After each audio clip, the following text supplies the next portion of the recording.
देख रहे हैं गुड मॉर्निंग टीवी और मैं हूं आपके साथ रितु सिंह। ऑक्सीजन के लिए पूरे देश में हाहाकार मचा हुआ है।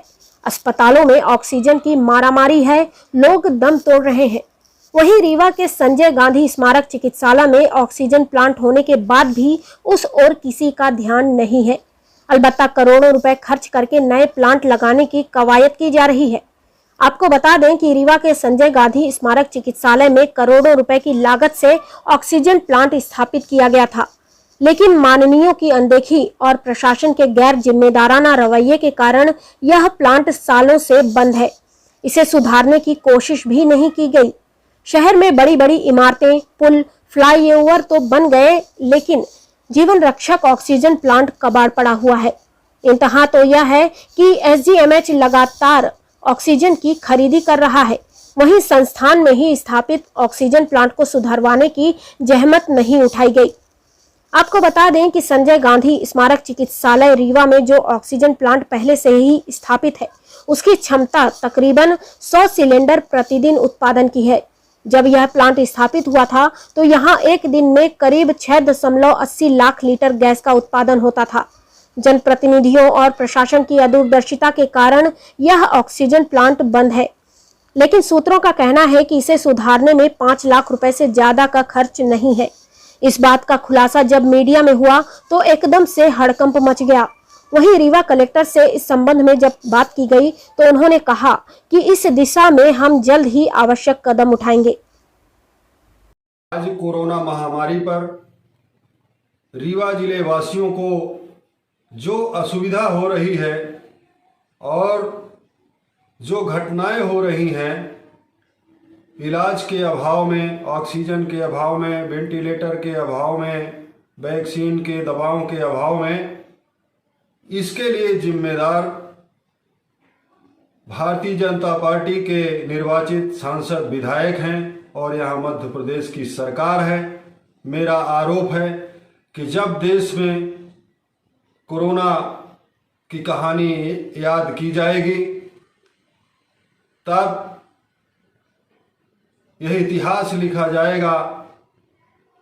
इतिहास के काले पन्नों पर यह दर्ज होगा कि भाजपा ने पूरे देश में कोरोना के नाम पर क्या भ्रष्टाचार किया और किस तरह से देश के आवाम को मौत के मुंह में ढकेलने का काम किया। मैं अपने रीवा संभाग वासियों को, जिले वासियों को अवगत कराना चाहता हूं, ये बहुत बड़ा खुलासा करना चाहता हूं कि रीवा जिले में 3 हॉस्पिटल हैं, संजय गांधी, श्याम शाह और सुपर स्पेशलिटी, जिसमें तीनों में लगभग 1700 बेड हैं और 3 ऑक्सीजन प्लांट की जरूरत है। आज मुझे ज्ञात हुआ गोपनीय तरीके से कि संजय गांधी हॉस्पिटल में पूर्व से 2 करोड़ रुपए की लागत से ऑक्सीजन प्लांट बन करके तैयार खड़ा हुआ है, लेकिन उसमें महज 4-5 लाख की जरूरत थी और इतना लगाने के बाद जो वैज्ञानिकों का कहना है, विशेषज्ञों का कहना है कि तत्काल वो प्लांट शुरू हो जाता और जो मौतें बिना ऑक्सीजन के रीवा में हो रही हैं वो रुक जाती। इसके लिए सत्ता सरकार के नुमाइंदे दोषी हैं। अभी विगत दिवस पूर्व मंत्री स्थानीय विधायक राजेंद्र शुक्ला जी ने कहा कि 1 करोड़ लागत से हम चुराटा के पास ऑक्सीजन प्लांट बनवा रहे हैं। ये कौन सी बात है कि जब किसी को प्यास लगे तो आप कुआं खोदने की बात करते हैं। मैं घोर निंदा करता हूं और मैं जो मौतें हो रही हैं उसके लिए भाजपा का ये तंत्र जिम्मेदार है और इनके कारण ऐसी घटनाएं हो रही हैं। यदि ऑक्सीजन प्लांट हमारा ये GMH का चालू हो गया होता तो आज इतनी घटनाएं नहीं होती हैं। मैं सरासर विरोध कर रहा हूं और ये दावे के साथ कह रहा हूं कि इतिहास लिखा जाएगा और इतिहास के काले पन्ने पर इन दोषियों का नाम दर्ज होगा। जय हिंद, जय भारत। ऊँट के मुंह में जीरा जैसे है, लेकिन ये जो अभी आपने डॉक्टर पाठक वाली बात बताई और डॉक्टर पाठक और डॉक्टर CB शुक्ला, अगर संजय गांधी अस्पताल का नाम आता है तो आदमी के जहन में ये भले दोनों रिटायर हो गए, आज भी इन्हीं का नाम आता है क्योंकि 20 वर्ष इन्होंने ही इस अस्पताल को संचालित किया। बड़े जिम्मेवार लोग डॉक्टर पाठक कोई ऐसे हल्के आदमी नहीं है कि जो ऐसी हल्की बात कर देंगे।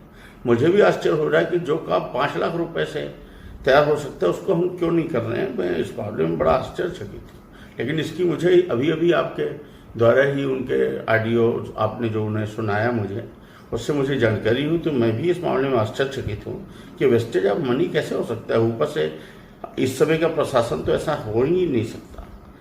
तब भी मैं आपसे एक बात कह रहा हूँ कि उम्मीद भी नहीं थी। इसके पहले भी तो कोरोना आया था।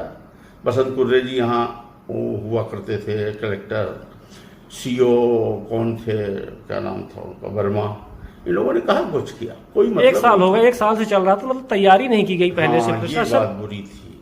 जहां ब्रिटेन जैसे देशों ने पूरा 100% वैक्सीनेशन करवा दिया, वहां हम कोरोना मुर्दाबाद का नारा लगा रहे थे, चुनाव लड़ रहे थे, सरकारें गिरा रहे थे, या कि थाली बजवा रहे थे, दिया जलवा रहे थे, कोरोना मुर्दाबाद करवा रहे थे। ये जो तमाशा किया, इस तमाशा के बीच में, और ऊपर से हमारे यहाँ जो वैक्सीन थी तो हम 70 देशों में सप्लाई कर रहे थे, हम विश्व गुरु बन रहे थे। ये हमको सोचना चाहिए था कि हमें पहले अपने देश का वो करना था। ये जरूर थोड़ा दुखद था। जनता से क्या अपील करते हैं इस समय, संकट के समय में? सब लोग संयम से रहें। सब चीज़ें, ये छोटी मोटी बातें जो मैं कह रहा हूँ, ये सब बातें राजनीतिक हैं, इनका कोई औचित्य नहीं है। संकट की घड़ी है, सब लोग संयम से और एक दूसरे का सहयोग और परोपकार, करुणा, क्षमा, दया, परोपकार, इससे बड़ा कोई धर्म नहीं है। और सबके साथ ही विपत्ति है। सब लोग मिलकर सिर्फ अपना न देखें, दूसरे का भी सहयोग करें। एक बाहर का व्यक्ति कलेक्टर साउथ से आकर जब हमारे लिए जी जान लड़ा के रख दिया यहाँ, तो हमें तो देख के थोड़ा सा तो लज्जा, शर्म या परोपकार की भावना या बड़प्पन हमारा आना चाहिए कि हम भी कुछ इसमें कर सकें। संजय गांधी अस्पताल में ऑक्सीजन प्लांट 2 करोड़ की लागत से बना हुआ है, लेकिन सरकार फिर भी पैसा लगा के नया प्लांट तैयार करने जा क्या रही कहना है। चाहिए? नरेंद्र मोदी जी का नारा है आपदा में अवसर। यह नारा भारतीय जनता पार्टी का एक कार्यकर्ता से लेकर के निचले स्तर का, एक जिले का नेता, विधानसभा का नेता, प्रदेश का मुख्यमंत्री हो, सांसद हो, विधायक हो, सारे लोग आपदा में अवसर ढूंढ रहे हैं। संजय गांधी अस्पताल कांग्रेस की इतनी बड़ी देन है पूरे विंध्य क्षेत्र के लिए, लेकिन जिस उत्साह से कांग्रेस ने विंध्य क्षेत्र की जनता के लिए अस्पताल बनाया, और उसका दुरुपयोग इन 15 सालों में भारतीय जनता पार्टी के नेताओं ने किया। उनको आज तक ये मालूम होते हुए भी नहीं मालूम है, शायद उसको कचरा घर बना दिए जो ऑक्सीजन का प्लांट है। अगर इस समय वो चाहें तो 2 दिन में वो प्लांट चालू हो सकता है, और जो रीवा में मरीज तड़प करके मर रहे हैं पूरे विंध्य क्षेत्र के, एक भी मरीज न मरे और न कहीं बाहर जाने की ज़रूरत है। इतना बड़ा सिस्टम है वहाँ पर आपदा में अवसर, इनको दूसरी ज़मीन चंदे से चंदा इकट्ठा करना है और ज़मीन ढूंढना है। जो इन्होंने 15 साल काम किया है रीवा में, समदड़िया ने किया, बंसल करेगा, और चंदा से ये सब करके, इनको मरीजों की चिंता थोड़ी है, न इनको जनता की चिंता है। इनको सिर्फ जो है तो अस्पताल इसके नाम पर सिर्फ लूट करनी है, ज़मीन इकट्ठा करनी है, जो कर रहे हैं। ये कोई नई बात थोड़ी है, ये तो इनका ही काम है ज़मीन ढूंढना।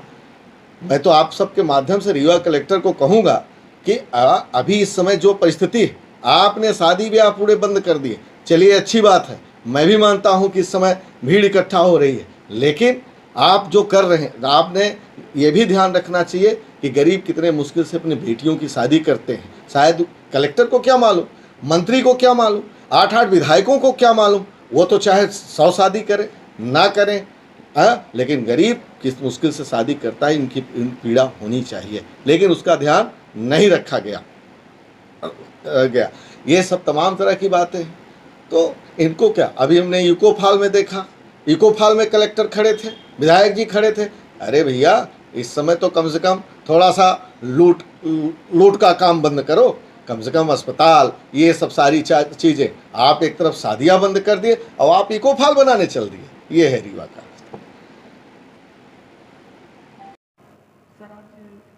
जनप्रतिनिधि के साथ शहर पे भ्रमण किया गया ऑक्सीजन उद्योग विहार में निजी स्थापना के माध्यम से ऑक्सीजन जनरेटर है, मतलब एयर सेपरेशन यूनिट है, लगाने की शुरुआत हुई है। हमारी जनप्रति का भी इसमें ना काफ़ी कुछ सहयोग है। इसमें उसमें उद्योग विभाग में पर्टिकुलर एरिया में प्लॉट उसके लिए अलॉट करने के लिए इवन हमारी भोपाल से मैनेजिंग डायरेक्टर हैं, उन्होंने भी आए थे, वो पूरा ना प्लॉट देखे थे। मुझे लग रहा है 1-2 दिन के अंदर ही उनको है ना तत्काल है ना प्लॉट अलॉट किया जाएगा। उसके बाद अगली 10 to 15 डेज़ के अंदर 100 सिलेंडर्स का कैपेसिटी का है ना प्लांट है ना वहाँ इस्टेब्लिश किया जाएगा प्राइवेट इन्वेस्टमेंट के द्वारा। सर संजय गांधी में भी पहले से भी एक मौजूद है प्लांट जो कि बंद पड़ा हुआ उसके ये 20 इयर्स है ना पुराने मशीन है। उसमें हम लोग ने एक्सपर्ट से कंसल्ट किया है कि उसका है ना ऑक्सीजन जनरेशन की ना प्योरिटी है वो है ना क्वेश्चनेबल है। फिर भी हम लोग ना एक बार है ना इसको चेक करेंगे कि क्या उसको रिपेयर कर एक ऑक्सीजन है ना प्योर ऑक्सीजन उसमें प्रोडक्शन हो सकता है नहीं हो सकता है। जब हो सकता है तो उसका भी प्रयास किया जाएगा। इस खबर में फिलहाल इतना ही। आगे की खबरों के लिए बने रहिए गुड मॉर्निंग टीवी के साथ। गुड मॉर्निंग टीवी को यूट्यूब पर सब्सक्राइब करें और बेल आइकन जरूर दबाएं। नमस्कार।